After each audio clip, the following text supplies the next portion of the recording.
उसने हमें प्रेम करना सिखाया, वो सुलझावा मस्त किया। फिर भी अधिकांश लोग स्वयं को अपनी दुर्बलताओं से मापते, अपने सामर्थ्य से नहीं।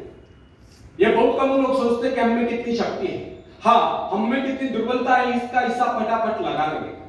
हमारे जीवन में कितनी खुशियां है इस नजरिए से नहीं देखेंगे, बल्कि दुखों का हिसाब लगाएंगे, संकटों को गिनेंगे। मनुष्य अपने महत्व को अपने विजय से मापने की अपेक्षा अपने पराजय से मापते हैं। ऐसे लोग अपने विजय की आकांक्षा को मात्र स्वप्न नहीं समझते, उसे अपना जीवन का अंग नहीं मानते। तुलनात्मक दृष्टि से देखा जाए बहुत कम लोग ऐसे होते हैं जो अपनी सामर्थ्य का उचित मूल्यांकन कर पाते हैं। अधिकांश लोग तो अपने विजय को किसी अन्य सामर्थ्य के विजय मान बैठते हैं। तथापि विश्वास ही एकमात्र शक्ति नहीं, वह महानतम शक्तियों में से एक है। युद्ध में बंदूक नहीं, अपितु मनुष्य के भीतर का आत्मविश्वास लड़ता है। शेरपा तैंसे ने हिमालय पर विजय प्राप्त नहीं की थी, विजय पाई थी उसके आत्मविश्वास ने। गाद का महावीर गोलियत जब इजरायली शिविर में युद्ध करने के लिए पहुंचा तो उसने उसे ललकारते हुए कहा, यदि किसी में साहस हो तो आगे बढ़े, परंतु किसी ने साहस का परिचय नहीं दिया। उसकी दूसरी ललकार सुनकर डेविड नाम का एक सैनिक उससे युद्ध करने के लिए आगे बढ़ा। गोलियत डांट रहा था, चिल्ला चिल्लाकर अपनी वीरता का बखान कर रहा था। डेविड जब साहस करके आगे बढ़ा तो वहां एकत्रित अनुभवी लोगों ने उसको अनेक प्रकार के शस्त्र पकड़ाए, किंतु उसने उन सबको वापस कर दिया। लोगों ने उसको बहुत समझाया कि इसके बगैर वह किस प्रकार लड़ेगा। उसने कहा, मुझे इन शस्त्रों का अभ्यास नहीं, मैं इन्हें नहीं चला सकता। ये मेरे शस्त्र नहीं, मेरे पास अपने शस्त्र है जिनके सहारे मैं उससे लड़ूंगा। डेविड ने मेरे सारे शस्त्र वापस कर दिए, केवल अपनी गुलेल ली और सामने पड़े कुछ पत्थर उसने उठा लिए। दूसरी ओर वो फिलिस्तीनी गोलियत सिर से पांव तक हथियारों से लैस और ढाल से ढका हुआ, उसके पास बड़े बड़े घातक शस्त्र थे। गोलियत ने जब एक निहत्थे इजरायली युवक को यानी कि डेविड को अपने से युद्ध करने के लिए आगे बढ़ते हुए देखा तो फिर उसी प्रकार गर्व से भरकर उसे ललकारते हुए बोला, आओ मेरे समीप आओ, मैं तुम्हारा मांस नोचकर आकाश में उड़ने वाले जिन कौओं को खिलाऊंगा। उसकी गर्भवती सुनकर डेविड ने उससे कहा, गोलियत तुम तो मेरे पास तलवार लेकर आए, किंतु मैं तुम्हारे पास उस ईश्वर से विश्वास लेकर आया हूं जिसकी आज्ञा का तुमने उल्लंघन कर दिया। वह परमेश्वर जो इजरायली सेना का सेनापति है, आज वही परमेश्वर मेरे हाथों तुझको पराजित करेगा। उस फिलिस्तीनी के भांति डेविड के पास दिखावे के लिए शस्त्र नहीं थे। उसने किस शस्त्र पर विश्वास न जमाकर केवल अपने परमात्मा पर विश्वास जगाया था, अपने आत्मविश्वास पर विश्वास जगाया था। उसी विश्वास के आधार पर उसने गोलियत को पराजित कर दिया था। उसने अपने गुलेल में एक पत्थर सटाया और गोलियत के माथे को निशाना बनाकर उसे छोड़ दिया। पत्थर लगते ही वह वही जमीन पर लोट-पोट हो गया। यह डेविड के दृढ़ आत्मविश्वास का परिणाम था कि सिर से पांव तक हथियारों से लैस और ढाल से ढके हुए गोलियत को उसने धूल चटा दी, केवल एक गुलेल और ईश्वर के प्रति अपने विश्वास के दम पर। इससे यह सिद्ध होता है कि आत्मविश्वास अनन्य रूप से सफलता की कुंजी है। यदि विश्वास नहीं, भरोसा नहीं तो उपलब्धि नहीं।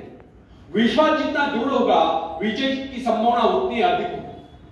हम लोगों में यदि कमी होती है तो केवल आत्मविश्वास की।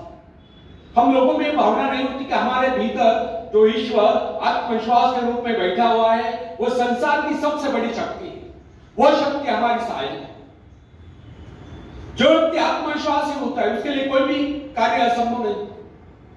जो व्यक्ति दृढ़ विश्वास के साथ किसी बात को कहता है, सभी श्रोताओं पर उसका वैसा ही प्रभाव पड़ता है। आत्मविश्वास के बल पर मनुष्य भयंकर से भयंकर परिस्थिति में भी अड़िग रह सकता है। यदि मनुष्य में आत्मविश्वास न हो, न ही उसका परमात्मा की शक्ति पर विश्वास हो, वह कितनी महत्वाकांक्षाएं क्यों न पाल ले, वो उनकी पूर्ति नहीं कर सकता। यदि मनुष्य में आत्मविश्वास नहीं है तो यदि मनुष्य में आत्मविश्वास नहीं है तो वह कितना ही परिश्रम कर ले, उसका सारा परिश्रम व्यर्थ ही जाए। जो व्यक्ति अविश्वासी होता है, समझे कि वह जीवन के नियम के विरुद्ध कार्य कर रहा है, अतः उसका असफल होना निश्चित हो, उसको किसी प्रकार की उपलब्धि नहीं मिल सकती। हंसने मुस्कुराने जैसा मामूली कार्य नहीं जिसमें व्यक्ति को जेब से कुछ खर्च नहीं करना पड़ता, बिना आत्मविश्वास के संभव है। आत्मविश्वास के अभाव में ओठ भी मुस्कुराने से मना कर देते हैं। फ्रेंड्स, यदि हम जीवन में सफलता चाहते हैं, और हंसते हंसते इस जीवन को गुजारना चाहते हैं, तो इसके लिए सर्वप्रथम हमें अपने भीतर आत्मविश्वास पैदा करना होगा। उन दो मनुष्यों में धरती और आकाश का अंतर होता है, जो अनात्मविश्वासी है और जो आत्मविश्वासी है।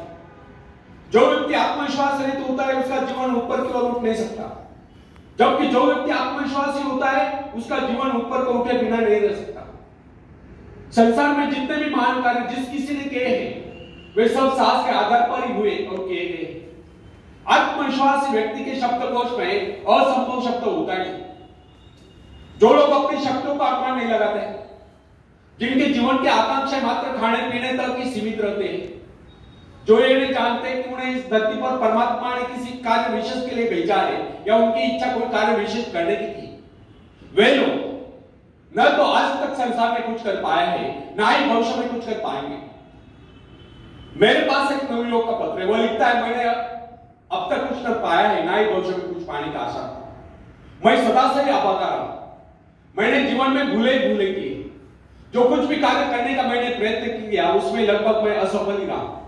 मुझ में कभी आत्मविश्वास था ही नहीं, और मैं समझता हूं भविष्य में मुझ में कभी आत्मविश्वास जागृत नहीं होगा। उस नवयुवक के असफल होने के कारण स्पष्ट, उसके असफल होने का मुख्य कारण उसकी मानसिक स्थिति। जिस आदमी की मानसिक स्थिति ऐसी होती है उसको कभी सफलता नहीं मिल सकती। सफलता पहले मस्तिष्क में उपस्थित, उसके बाद उसको कार्य रूप में प्राप्त किया जाता है। मन में यदि विश्वास हो तो मनुष्य अवश्य सफल होगा।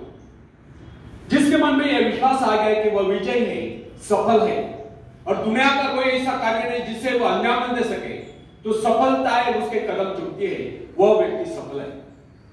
फ्रेंड्स, जब कोई व्यक्ति अपने मन में दुख धारणा बना लेता है कि वह किसी का भला कर ही नहीं सकता, तो दुनिया की कोई ऐसी शक्ति नहीं जो उसे कार्य करने के लिए प्रेरित कर सके, उस कार्य में उसे सफलता दिला सके।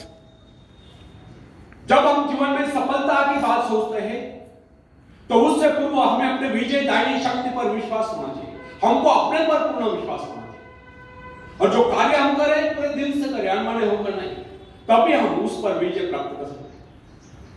फ्रेंड्स, जिस समय जैन रेनल्ड्स ने कॉलेज छोड़ा था उस समय उसके समूह का एक उद्देश्य था। उसके विषय में डॉक्टर ने कह दिया था कि उसका स्वास्थ्य इतना गिर गया है कि वह अधिक समय तक जीवित नहीं रह सकती।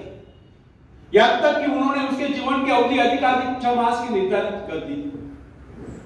जैन ने कहा, ठीक है 6 मास है, इन 6 मास में वह एक काम तो कर ही लूं जो मैं मानवता के लिए करना चाहता हूं। उसने उसके अपने जीवन का उद्देश्य एक आश्रम की स्थापना का। उसने पूर्ण विश्वास के साथ वो कार्य हाथ में लिया, और जो जो अपने कार्य में आगे बढ़ती गई क्योंकि उसका स्वास्थ्य भी बेहतर होता गया। वह न केवल अपने उद्देश्य की स्थापना में सफल हो गई, अभी तो 6 मास ही नहीं, वह कई वर्षों तक जीवित रहे। यह उसका अपने पर पूर्ण विश्वास और परमात्मा की कृपा में अपार श्रद्धा और निष्ठा का परिणाम। फ्रेंड्स, हिप्नोटिज्म का चमत्कार देखिए। मैंने एक ऐसे व्यक्ति को भी देखा जो साधारण था। उसको जब हिप्नोटाइज कर दिया गया तो उसने वह कर दिखाया जिसकी कोई कल्पना नहीं कर सकता। उसको 2 कुर्सियों पर लिटा दिया गया, एक कुर्सी पर उसके पैर, दूसरी पर उसकी गर्दन और सिर, बीच का भाग अधर में। उसने अपने ऊपर 7-8 आदमियों को बाहर उस अवस्था में झेल लिया। अब आप ही बताइए कि उसमें यह अतिरिक्त बल कहां से आ गया? यह केवल उस व्यक्ति का करिश्मा था जिसने उसको हिप्नोटाइज करके उसमें यह विश्वास जगा दिया था कि वह ऐसा कर सकता है। यदि उसमें यह विश्वास न भर दिया गया होता तो वह अपने ऊपर एक आदमी को भी नहीं बैठा पाता। यदि मनुष्य में आत्मविश्वास नहीं है तो सफलता के निकट नहीं पहुंच सकता। सफलता केवल आत्मविश्वास का अंकन करने वाली चीज है। मनुष्य के संकुचित विचार ही उसकी असीम शक्ति को सीमित कर देते हैं। जो जो मनुष्य में आत्मविश्वास की वृद्धि होती जाती है क्योंकि उसकी कार्य शक्ति बढ़ती जाती है। मनुष्य की इस शक्ति का माप उसके उस तार से किया जाता है जिसके माध्यम से अपने सृष्टा से जुड़ा होता है। यदि उसने अपने आत्मविश्वास का वह तार छोटा कर लिया तो उसमें शक्ति भी थोड़े समय के लिए ही आएगी।